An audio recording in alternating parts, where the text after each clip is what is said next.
Fitz kept 2 pet lions, actual fucking lions, and one of them supposedly slept with in his bed. This is Not For Radio. We are your hosts, Dunc and Jay Reeve. If you haven't listened to yesterday's episode, it'll be in my top 5 favourites since we started the podcast, honestly. Shit, it was good. Yesterday's episode, today's is great too. Yesterday's, it was just, I don't know, man, we were in flow state. I think it's something to do with the number of people that are sending through these voice memos. It just adds such a different dimension, and it's like not to be kind of self-sourcing and highlight how fucking lazy I am, but I really love it when other people are on the show with us. Oi, do you know what? Here's pulling the curtain back, a couple of comments, and we were unsure. We've read out over probably 1,200 war stories since we started. The 2 war stories we read out yesterday, we'd read before. Both of us didn't fucking remember. And they were very, very, very funny. Yeah, it's probably an indication as to A, how our weekends operate, B, what happens when you're old, and C, how fucking many stories we've read out. One story in the podcast today, one war story, which is a cracker. It's what happens after a newlywed couple get together in the romance suite. I also got some cracking voice memos. Someone had a run-in with the old spicy flies, which is wasps, paper wasps, in fact. Bloke gets a nickname of Joey Binbags. There's also the tailor who fucking buckled me over so hard. Steve the tailor. Should you park a Lamborghini outside? We've got some more real heroes of real estate. One from the States, one from New Zealand. We cover off a New Zealand legend, a bloke that is swimming over 1,300 kilometres around the coast of New Zealand in a pair of fucking Speedos, basically. And then we wrap things up with Curtis Thompson, and also a New Zealand hero that not many New Zealanders would know even existed. He's like the original Mike Tyson, basically. He lived a fucking wild life in a very wild time. Enjoy the podcast. Oh, don't forget, if you're not Sniper Elite, you can unlock more free stuff, ad-free, and about 200 other episodes if you've been like, damn it, I can't wait for these to come out this week. Just get amongst it. Jeez, get amongst it for a month and peel the whole 200. That's what I'd do. That's the best bang for buck. Enjoy the podcast. Attention, snipers. Gear up and hold your positions. It's time to load up some war stories. Your tales from the front line. Brought to life. Prepare to fire. Righto, this one's from Anonymous in the Waikato here in New Zealand. Hey fellas, got a bit of a shan for yous. If you deem this worthy enough to share, because I know you guys receive some bloody good content, and I would like to remain anonymous, as this would definitely rank up there with not one of my finest moments in my life, and to this day I haven't shared this with anyone else, nor does the wifey know that I'm sharing this. Luckily, she doesn't listen to the podcast at the moment. This is real thin ice to be skating over, right? And I fucking love it, because this is the sweet spot where you're like, there's enough anonymity for me to get it off my chest, because every great story needs to be told, and whether you tell, like, everyone can keep what is it? 2 people can keep a secret if one of them's dead. That's the old adage, you know? And so when you stay anonymous in it, you can get it off your chest. It gets to get a little bit of airtime, but at least it doesn't come back on you, because you can always go, fuck, it wasn't me. I would say if there's 2 other people, if they listen to this story, will know exactly who this bloke is. Straight away. So there's the missus and probably 1 to 2 other people. Might I suggest, just with that in mind, if you are wanting to share something that is pretty fucking hectic, I would start by changing the timeline and also changing the country in which it took place in, because that instantly throws a cat amongst the pigeons and it makes it really hard to pick it. Yeah, that's what Jay does when he gets locked up. Safe advice. So hopefully the missus doesn't hear this. Bloody hope not anyway, otherwise she'll have my balls as a necklace. To set the scene, it was my wedding day and my newly married wife and I were on our way to our Airbnb for the night. We get to the place I've booked and there's one of those monorail cabins going down to the accommodation with fairy lights all the way down. Very romantic. Very specific. We walk into the place, set ourselves up for a bit, and I start us off with a couple of whiskeys to get things going. I have a quick shower, and then while the missus is in the shower, I start setting everything up in the room for a night of passion. You know the good stuff, candles, dim lights, bit of Barry White in the background. 20 litres of lube. And some of his music. And, and then this is where the story starts to take a turn. I'm lying on the bed, butt naked, trying my best to look sexy. Hard for a bloke. Very hard for a bloke. A guaranteed Daryl Tuffy for anybody. If you've ever looked at yourself in the mirror as a fella and gone, fuck, that's a tasty bit of kit, you're out of your fucking head. Yeah, it's more of a shit, there's some work to do there, champ. And I feel my lower bowels start to rumble a bit. Now, I don't know whether or not this is because of the dodgy fast food we had on the way, the mixture of beer and whiskey, but either way, I feel like I need to let out some rippers.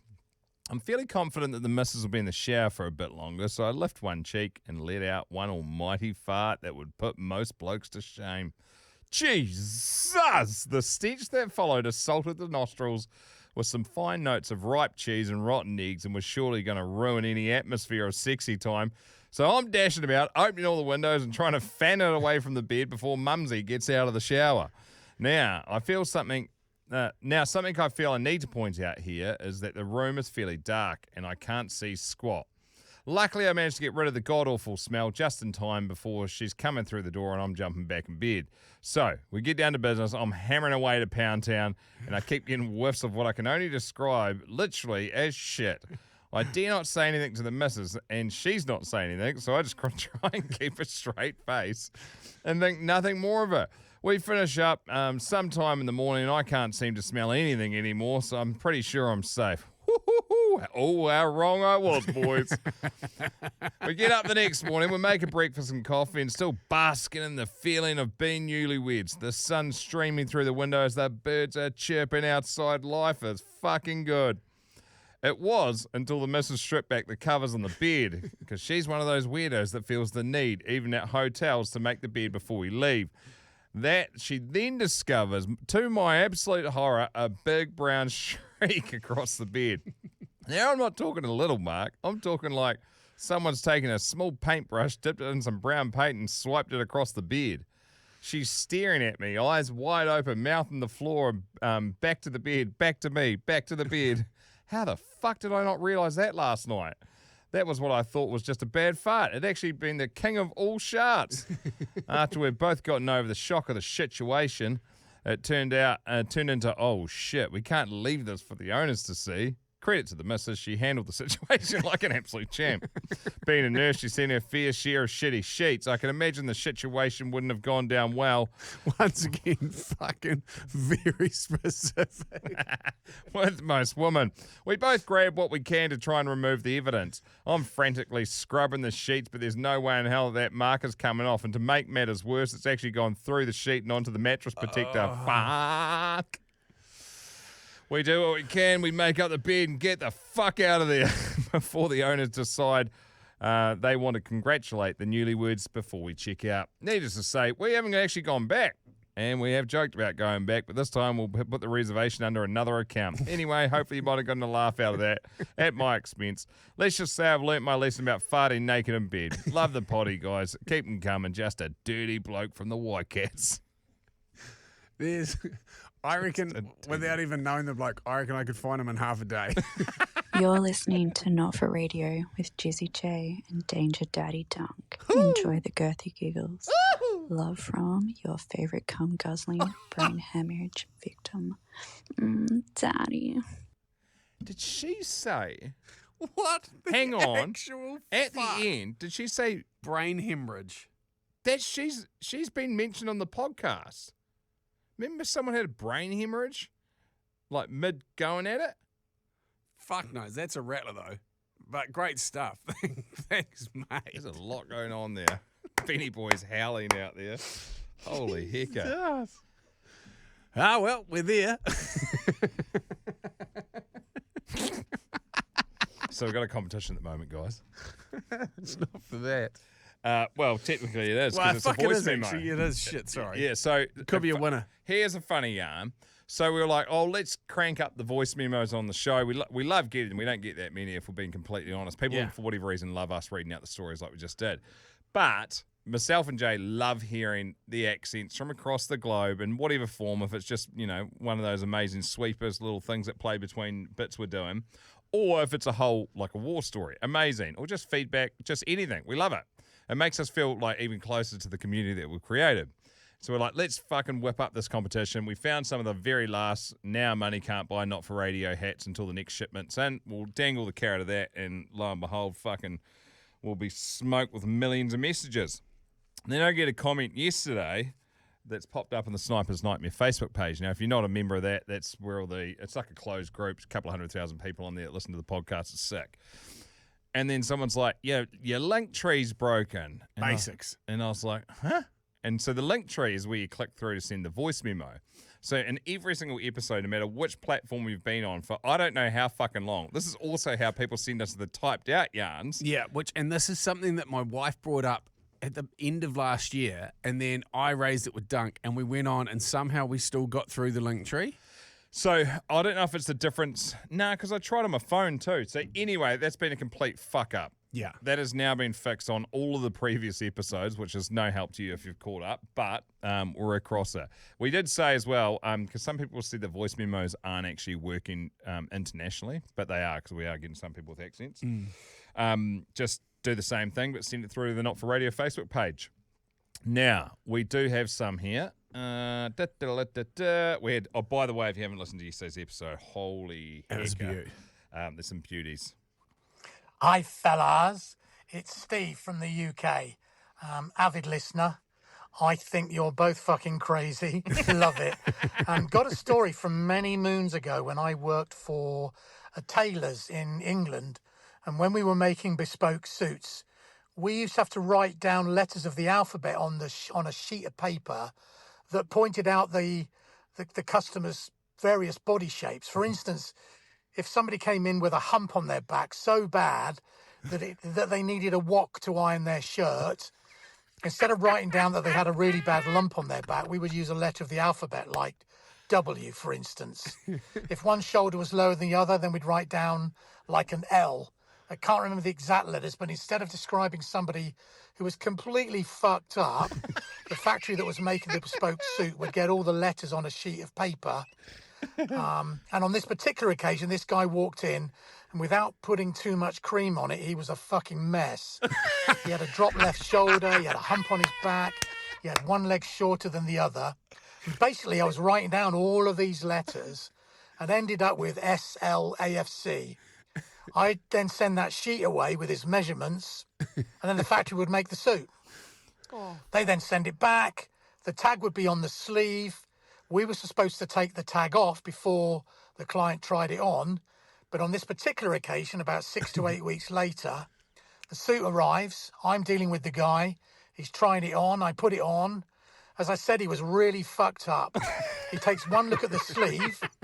Yeah, I'd forgotten to take the tag off from the factory.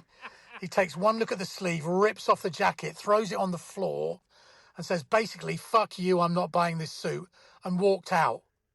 I couldn't understand what the hell was going on, but then I looked at the tag, and where I'd written SLAFC for all the different body shapes he had, the factory, in their wisdom and humour, had written stands like a fucking camel. I then understood why he didn't want the suit. Thought you'd enjoy the story. Thanks for a great show. See ya. Oh, Steve, elite. fuck it is. That's exactly what we're after. That is fucking awesome. It's like a fucking camel. That got me so good. It needs to be ironed with a wok. Yes. Oh, this is the best. It's such a great mental picture. Cheers, Steve. You fucking legend. Steve is He's up come there. out of the blocks. See, this real fast. Once again, and we talk about it, but I think there's delivery and there's stories, and then there's stuff like that which needs to be like the decorated sniper. You know, like I don't know how we're going to do it, but this is what we want those extra hats for. That you. Well, in the meantime, we'll just continue with Jay giving hand shandies to snipers when he sees them. Yeah, g'day snipers. This is Tim from Australia. Okay, Tim. Thought I'd send in a voice memo on the back of Dunc's wasp dramas the other day. So last week I was working on the farm and gone down to the shed and the door was a bit jammed. So I've given it a big pull. Didn't realise there was a paper wasp nest on the other side. As I've turned to run, these little fuckers have taken to me. They've hit me right on the left hand. First and third knuckle of the wedding ring finger. It fucking hurt like a bastard, I can tell you. Anyway, pain went away eventually, and I didn't think too much of it. I've gone to bed, woke up the next morning, and my whole hand has swollen right up. Wedding ring is cutting in, just about turned me finger purple. Said to the wife, what are we going to do with this? She's like, well, we're going to have to cut it off. Anyway, those Nipex mini bolt cutters cut really well through gold. Only problem was, it was 1 week shy of our 10-year wedding anniversary. So, fuck the spicy flies. Up the wires, hooroo. Fuck the spicy flies. Yes. Yet again, elite delivery, great stuff. Love it. One more here. This had better be worth a hat. My name's Joey Binbags. I'm from the UK. I'm called Joey Binbags because when I was 19, I left a rugby club night out early with a young lady, much to the displeasure of the team. I was followed home by the captain and the president, who waited until I was in the throes of passion to kick through my bedroom door, drag in both our wheelie bins, and start sorting the rubbish onto my bed with me still in it. Needless to say, the mood was killed. I'm 37 now, and it's still my nickname. Up the wires and sort your recycling properly, because you never know when it's going to come back and get you. Ta-ra. Oh, fucking Jimmy Binbags. That is, once again, that is all elite stuff. I love it. Absolutely love it. We're going to go with the Taylor, though, don't we? I think Is we it have Steve? to go, yeah. Steve the Taylor? Stands like a fucking camel. Yeah, mate, Yeah. absolutely. You get a Not For Radio hat. We'll get it sent out to you. Brilliant Postage, stuff. as we know, and that one's going to be a friggin' nightmare, but we'll eat that. Yeah. She's since things have teed off in the Northern Hemisphere, shit's getting pretty fucking punchy down here to go anywhere. Yeah. Someone was saying, I gassed up the truck today and was in. How good's the Shark 6 only, before the gas prices went up? Yeah. It's like $100 to fill up. It's got the tiniest tank in it. Yeah, it's a But it still does 1,000k out of it. Yeah, it's basically a 50-litre tank because I was fucking bone dry when I filled up today. And it says at the servo with us, because in New Zealand at the moment, if you didn't know, there's fuel shortage. I'm guessing it's probably the same wherever you are in the world. But in these smaller service stations, these little community ones, they run out of gas. They don't carry fuck all gas. And because we live in a fairly affluent area, everyone's just rolled in with everyone in our area. It's got a fucking 12-car garage, so they've just gassed up every single car that they've got. How's this? Fucking side quest. I dropped the boys off at school, and they live. Their school is in a pretty interesting area. It's in an intersection of state housing and generational beneficiaries, and generally a fairly interesting community. Beautiful community nonetheless, but it's fucking pretty punchy and pretty rough. And then on the other side of the school boundary is this rather affluent area where these houses are worth fucking millions of dollars. So this intersection point. Anyway, so on the not so fucking slick part of this, of the ridge in which this basically happens, there's a Lambo parked outside, like a set of, it's been there for fucking, like it's in different places when I drive past to drop them off at school in the morning. A Lambo parked outside, which is normally just parked on the lawn of, like the verge of the, the lawn verge, not in a driveway, not in a so loose. It is fucking loose, and it's like a bright orange one. This is like a, and I kind of can't get my head around. There isn't a house. Put it this way, it'd be more than the fucking houses that are around there. That's basically what I'm trying to say. If you had something that was worth that much money, surely, I look at my garaging situation and I really want a Dodge Dart. And I could probably afford one if I wanted to get one, because I've been fucking saving up for the best part of my life to get one. But I don't have space in a garage to put it. So therefore, it doesn't make sense to me to get it. At what point are you buying a fucking Lamborghini when you don't have a garage to put it in? And this isn't like it's just pulled up there in the morning. It's there overnight. The juice still on the thing from sitting it outside. I don't think a Lamborghini's a fucking outside car. I love it. Fuck, it's right. I'm here for it. Do you think, because you know how you get like the supercars and everything's just about being a fine-tuned beast, and that you got nothing in there that you don't actually need for weight and all the rest of it. Do you think it's running like a setup like we have with the BYDs, where you've got the app and you know exactly where it is in a Lambo? Or do you reckon it just feels like a race car in there and doesn't have any of that added extra shit? I haven't been in like a super new one, recent one. But even like that being said, it's not necessarily about the fact that Maybe want someone to steal it. Well, they're fucking we steal it? unstealable unless you picked it up on like a truck and took it. But even then, the alarm would go off and obviously it would tee things off. But it's not even that. It's just one of those, like, someone, like, it's outside a fucking school with a couple of thousand kids go past with their school bags and have a look in the windows and swing their bags around, or someone pushes some kid into it and fucking dents the thing. I liked it how you didn't even bat an eyelid when I said, should we steal it? You just carried on. Well, no, I've already thought about that, and it's fucking pretty impossible to steal a That's why you said Lamborghini. it would be quite hard. Yeah. Did you know the real issue is it's tricky to get a tow truck, the angle right where you can get it up onto the tow truck. You need a dolly to drag it up just to break that angle up a little bit. Only if you go out stealing Lamborghinis. Well, not even hypothetically. If you're stealing Lamborghinis, you'll know this. Yeah. You probably have a guy that does it for you. Yeah. Another friend. I don't think even if someone gave me, like, of course you'd take it, but I wouldn't even want to be a Lambo driver. You look like such a bellend. If you get it for you, then it doesn't fucking matter. But then back to the original chat about the bloke at the servo. So this guy's running this little Super Red off the service station. I walked in there and I'm like, it's out of 94, and I said to him in advance, I'm like, I hope that you're not copping too much heat from all the shit that's going on with the fuel prices and what's going on. He's like, you've got no idea. I just literally 10 minutes ago got berated for about fucking 20 straight minutes by some old bitch who turned up and only puts 95 in her car, and we're sold out of 95. So the option was 91. And she was saying that I'm the one that's controlling the fuel prices and that I'm the greedy one. He's like, we rent the space next to the service station to fucking run a kiosk in it. I don't have anything to do with the fuel. You can't even fucking pay for fuel in there. It's off the machines. So it's a fuck up on their behalf. Anyway, so he cops it, and she's like, look at you, you're squirreling it away and you're fucking ripping us all off, and fuck you, you're meant to be part of the community. I was like, you poor bastard. I had the It's same not thing like I going can to fucking make the gas here. I was buying some liquor the other day, some booze after work, and went in there, and I was catching the tail end of the dude getting berated on by a customer.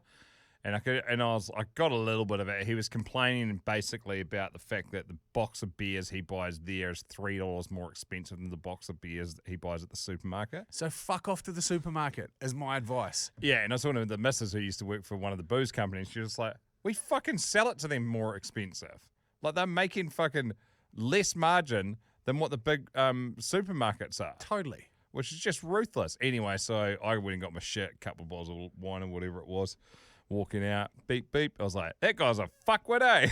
And he was like, oh, yeah, bro. And then we had a bit of a chat about it. I was like, hey, fuck him on the way out. And he quite enjoyed that because I was like, bro, he's not getting paid enough for that. He's like, and I'm like, there's money owing on this business. My the person that owns it bought it, so they're paying down, and they've got the franchise fees and stuff. They've got a fucking mortgage, and then you've got to pay for all the stock, and then there's all the stuff, and there's tax, and like, it's not easy. No. So fuck anybody that complains to someone standing behind a counter. Yeah, and 9 times Go somewhere else, you whinging fuck. Yeah. It literally is. When somebody says something to me like, or Go make your own petrol. Yeah, I can. Fuckface. I can get this cheaper somewhere else. Well, why are you having the conversation with me? Shut the fuck up and fuck off.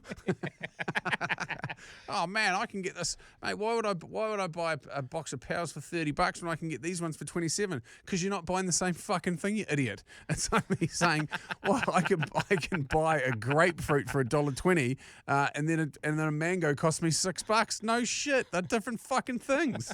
Real heroes of real estate. Welcome back to Real Heroes of Real Estate, where we highlight some of the absolute weapons that do real estate. So this one here is from America. He's by the name of Spencer Fritz, and I would buy a house off this motherfucker. He is awesome. Let me bring it up here for you. Drag it over so you can see, Jay.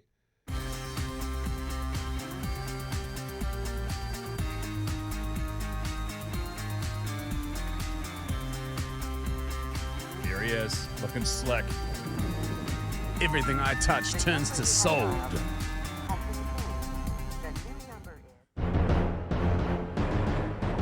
Hi, do you like real estate and baby goats? I do. I'm top producing agent, Spencer Fritz. I thought you were going to throw it. Big trophy, you beauty. Football Football season's here, so hire me to be on your team. Omaha! Omaha! Open houses? Yeah, I do them. Farming? I do that too.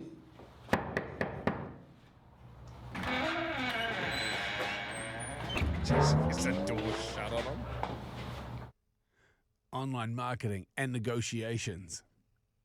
Online marketing? Yeah, I'm online. Negotiations? Hang on, let me check. Hey, can we get the waterbed? Sweet. Deal's done. The fact he's got a fucking battery drill, a massive tub of More Vass next to him, and a technology. cuddly cat, which features and everything from here on out. I would buy a house off this guy. It's 2026. He's still got a fax machine. I respect that. 29.3 minutes later, still sending the fax.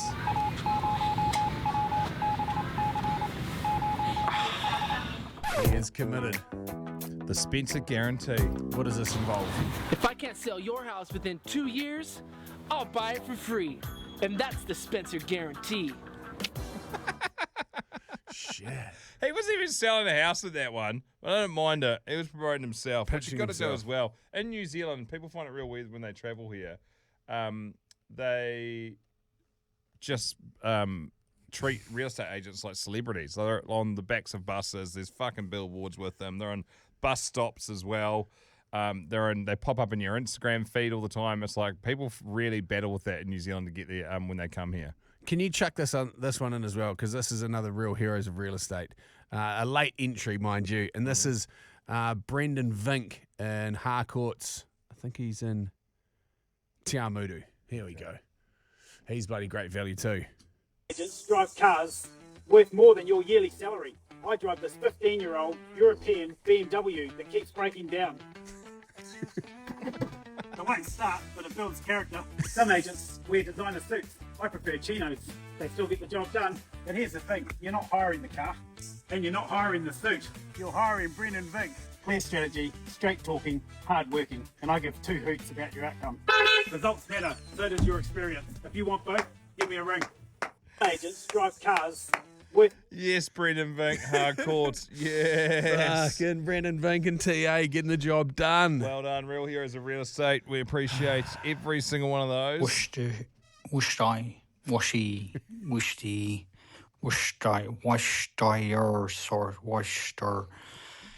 Ah, fuck it. Who's your sister sauce? Not for radio. Jay and Dunc. Great dick, bro. Great dick, bro. It was Mean Dick Bro, the whistle. Mean Dick Bro. So I got sent this text from my sister. And Tom, you're going to have to put these pictures in. Would you like to see a collection of photos of me with hair? Yes, I think we all would. I think it's actually around the same time as the letters from Nana that we've been, letters to Nana we've been reading out. Here is number one.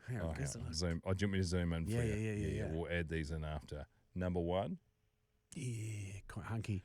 Is that the same bird that we mentioned in the story different yesterday? one. Ooh, there he is. Nah, Play it's not. on, player. She's awesome, that chick. Oh, hang on. This is my 19th birthday. Her hair's getting a bit thin there, you can tell.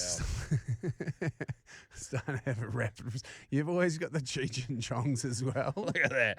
Oh, mate. Every photo, you look like the fucking seer of Vikings. Your eyes are just stapled shut. Every photo, it looks like my eyes just a line of vivid. Yeah. They're completely closed in that one. The fuck? Now that you point that out. We should actually have a competition to see if anyone can capture a photo of Dunc with his me and eyes Sister open. Beak. You just open. Just. That's because the flash hadn't She gone had off yet. she obviously had a real Mum affinity hasn't for the red changed. flag. That's like 20-something years ago. Yeah, Mum looks nah. exactly the same. She's very Benjamin Button. But so is Reno, though. Yeah, I reckon true. they just plugged each other into the fountain of youth. Look at that double chin. I found a bit of piss there. I was just in full diesel weasel mode. Fucking earthworm Jim with frosted tips. There he is. Oh, no, they weren't frosted. They weren't there. I stopped frosting them because I thought that might have been making my hair fall out. Might have been something to do with the soap that he used to put under the sun in, or just bad genetics. Yeah. All of the above. So much beautiful stuff coming out from my past. That's Just wicked. fucking I great, love mate. it. Absolutely love it. Oh, yes, I'm going to bring up this. Hang on. You can talk about Jono Ridler for a second there, because he needs to mention the podcast. Totally. And someone actually sent us a message about him being like, you guys need 100% talk about him, because what he's doing is Herculean. Yeah, so Jono Ridler is a Kiwi legend who will go down. I reckon that he's probably close to getting put on some form of currency. He's a fucking weapon. How Sir Edmund Hillary knocked off Everest, I would say this is an Everest-style thing that he's attempting. He is swimming from the North Cape of New Zealand's North Island, down the East Cape, all around the East Cape itself, and into the capital city, which is Wellington. Just like, wrap your head around that. How long was that? Yeah, so it's a world record unassisted swim attempt, and it's going to be close to 1,400 kilometres. And so he's swimming, and in order for it to count, you can only swim in togs. You're not allowed to swim in a wetsuit. So he is, this time of the year, there's a big push. So basically, if you're unfamiliar with the geography of New Zealand, the East Cape, or from the North Cape down to the East Cape, is basically semi-tropical waters for the most part. It has a capture in it, which means that the temperature is generally quite nice. But as soon as you get around the East Cape, it sits directly above Antarctica. So the water that runs up the coast there is rich in sea life. The fucking whatever, the Great Eastern Trench or whatever runs along to it as well. So there's heaps of sea life that runs along. It's a beautiful, beautiful part of the country. But it gets very, very cold. And so he's knocked over 1,000 kilometres. There's people across the globe, like Kelly Slater and Tom Carroll and a whole bunch of big surfers, actors from across the globe have all chipped in just to say congratulations. And he's doing this to bring an end to the bottom, or bring to the end seabed or trawling seabeds. Because if you... Bottom trawlers in New Zealand. Jay's old nickname. Yeah, so basically what happens, once again, if you're unfamiliar, they rip along the bottom, pick up any fish sort of without having any... There's no real sorting of it. They're not really target species, and as a result, it destroys the seabed. And it takes so long for that ecosystem to rebuild itself, and as a result of that, it collapses, and then the fishery collapses, and the fish fuck off, and then we're left with barren oceans.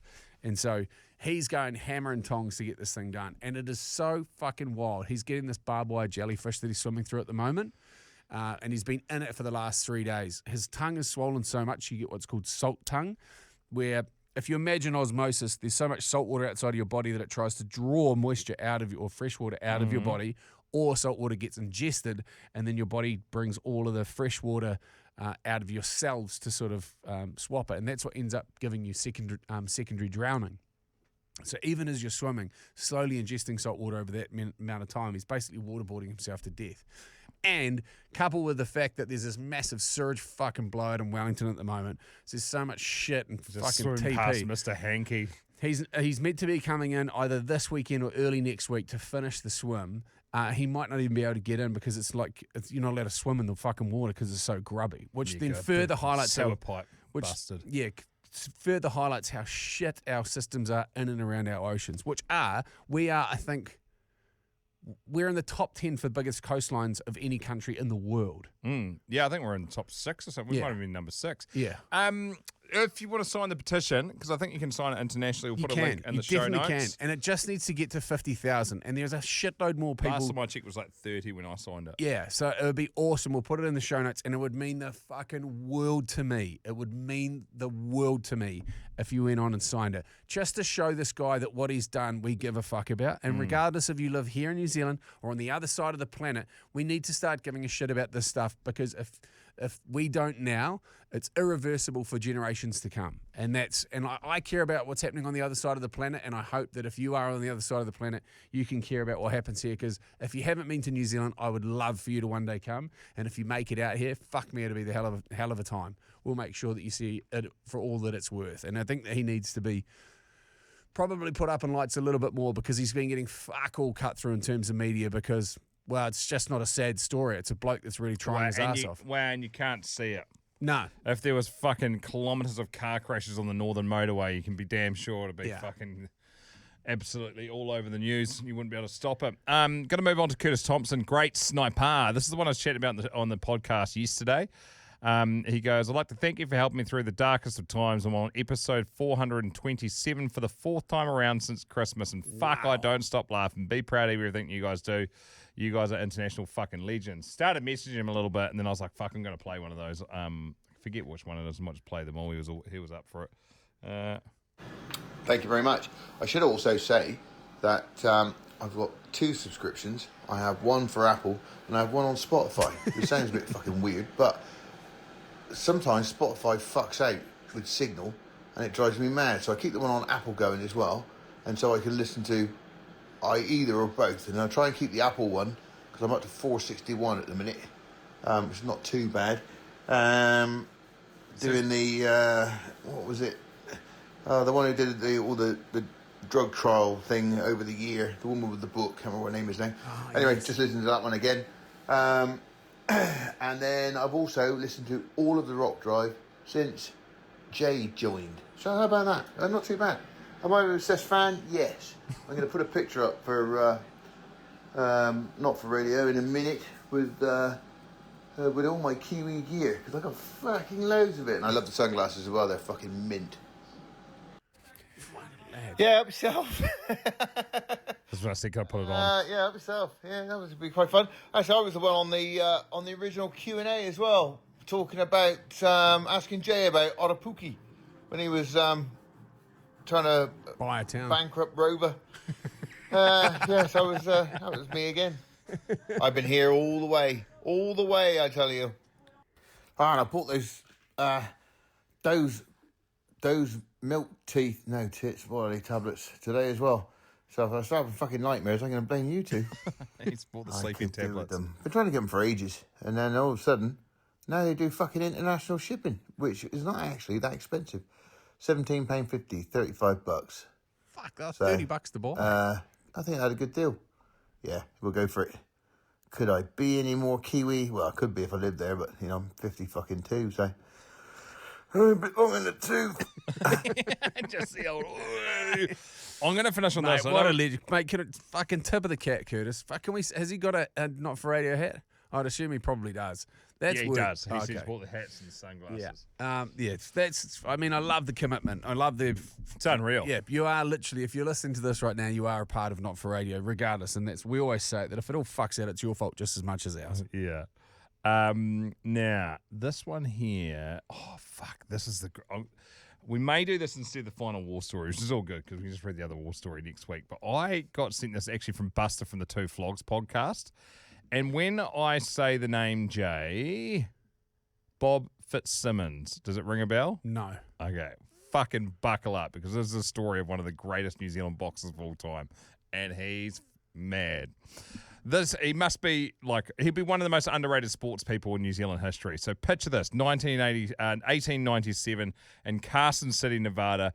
Boxing's the global sport at the time. Heavyweight champ Jim Corbett. It's called Gentleman Jim. Yes, I know that name. He's the golden boy. Slick, technical, good-looking, American as hell. Across from him is a skinny, heavily freckled, balding bloke who grew up in Timaru. That's Bob Fitzsimmons, so the South Island, New Zealand. The guy is about to change boxing history with one fucking body shot. Bob's in Cornwall in 1863. Family bails to New Zealand. Ends up in the roughest guts area at the time of Timaru. By the age of 10, he's a blacksmith. So while other kids are mucking about going to school, Bob's spending thousands of hours swinging the hammer over a hot forge, which is where the ridiculous power comes from for his punching. Not any magic or anything like that, just fucking years of belting steel. And I don't know, maybe to look at as well, as he had unusually large forearms, or like hydraulic rams. Loves scraps, fights with his brothers, enters a local contest, pretty quickly becomes the guy around the region that can punch on. But real ring smart as well. Now, he doesn't look like a heavyweight. Lanky, awkward, about 75 kgs, dripping wet, they reckon. So John L. Sullivan called him the fighting machine on stilts, and the cops call him the freckled wonder or Ruby Robert. Now, around 20, he ships himself off to Sydney to see if he's actually any good. Back then, Sydney is like the UFC Performance Institute for colonial punch-ons. Like, it's the fucking hot spot. He links up with another bloke called Larry Foley, a bare-knuckle legend who literally builds a boxing hall out the back of his pub.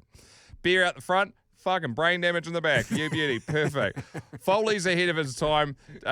Teaches defense, footwork, strategy. Everyone else is still just trying to meet hit each other at this time. Now, under Foley, Fitz sharpens up, and in 1887, he wins the Australian middleweight title. That's the moment he goes, fuck, let's have a crack at the world. So he lands in the United States in 1890. People take one look at him and just laugh in his face. Awkward, freakly, looks like he's there to fix the lighting, not win some fucking boxing belts. And then the bell rings. Now, he gets a shot at the world middleweight champ, Jack Dempsey. Dempsey's basically unbeatable at the time. Wow. Fitz drops him over and over again and finishes him in the 13th round. Crowd goes fucking wild and was like... Jack Dempsey is like one of the synonymous names of boxing. And so the crowd's like, who the fuck is this weirdo? Holy shit, this guy. So from there on, he decides that that's not hard enough, so he's going to start fighting heavyweights, even though he's not a heavyweight at all. He's given up 20 to 30 kgs to some of these monsters.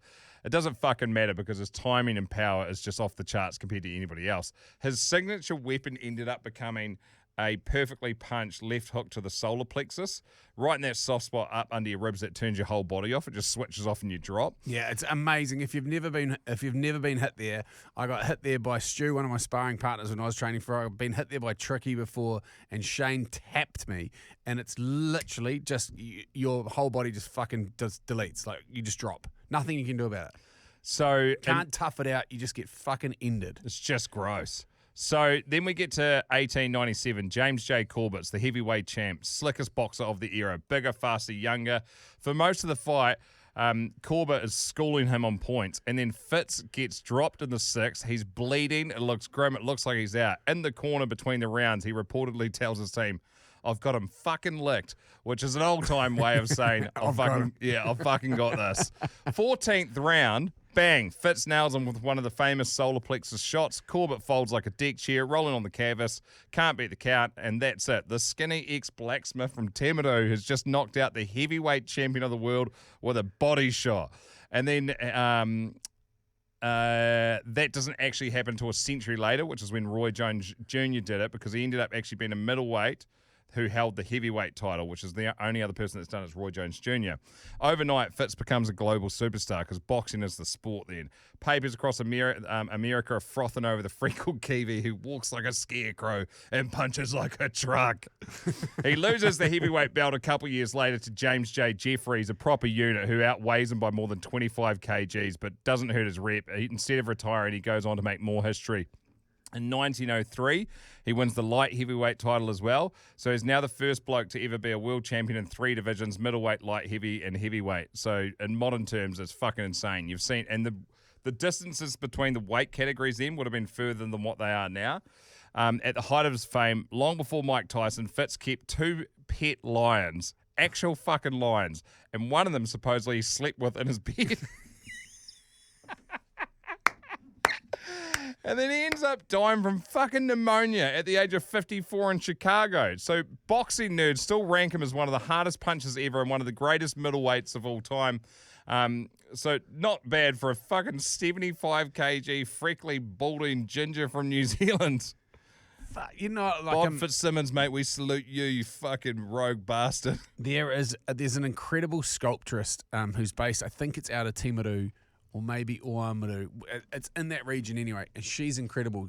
Her alias is Workshop Life. I reckon that we see if we can commission her to do some form of a Bob Fitzsimmons statue with 2 lions at his feet, and we fucking get this thing put up in Timaru. Oh, that'd be so sick. Those things are always so expensive to do. I looked at getting a bloody brass statue once. Of yourself?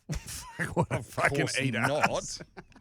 I forget what it's for. No, it was. We wanted to get one of the old afternoon show host Robert, who was on with Robert Jono. He deserves a bronze bust because there's a few famous broadcasters that are from his home small town of Ashburton, and we're like, "Fuck, how good it would be if we just got one that was slightly bigger than the one that's there, just plant it right beside it."